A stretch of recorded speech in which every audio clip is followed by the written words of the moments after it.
প্রিয় বন্ধুরা, ৬০,০০০ KG truck স্কেলের এই মনিটরটি আমার ইউটিউবের ভিডিও দেখে আমার সাথে যোগাযোগ করে অনেক দূর থেকে কুরিয়ার করে পাঠিয়ে দিয়েছেন সার্ভিসিং করার জন্য। এই স্কেলটির কিপ্যাড বোতাম কাজ করে না, কিপ্যাড বোতামগুলো কাজ করে না। স্কেলটি চালু আছে, দেখেন এই বোতামগুলো একটাও কাজ করে না। এই বোতাম কিপ্যাডটা আমাকে মডিফাই করতে হবে।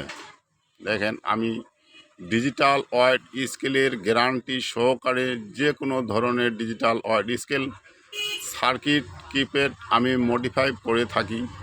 দেখেন, আমি এই কিপ্যাড বোতাম সেটটি আমি মডিফাই করব। কিভাবে করব?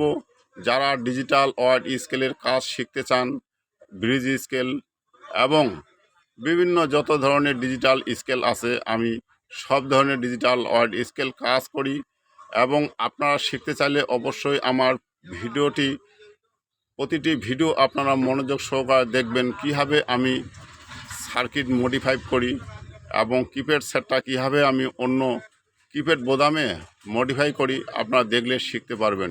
এই কাজগুলো খুব জটিল কাজ, এই কাজগুলো খুব ধৈর্য সহকারে করতে হয়, তাহলে কাজটা ভালোভাবে হয়। আপনারা দেখবেন আমি কীভাবে এই সার্কিটটির মধ্যে, দেখেন এই সার্কিটটার মধ্যে আমি কিপ্যাডগুলো সেট করব। কানেকশন প্রতিটি একটা একটা করে কানেকশন দিয়ে আমি এই কিপ্যাড বোতামটা এখানে ট্রান্সফার করে এখানে ইন্ডিকেটরে আমি সেটিং করে দিব।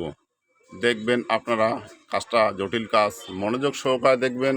এরপরে আমি আরও অনেক ভিডিও দিব কীভাবে আমি কাজটা করি, কারণ একটা ভিডিওর মধ্যে সব কিছু তুলে ধরা যায় না, ভিডিওটি অনেক বড় হয়ে যায়।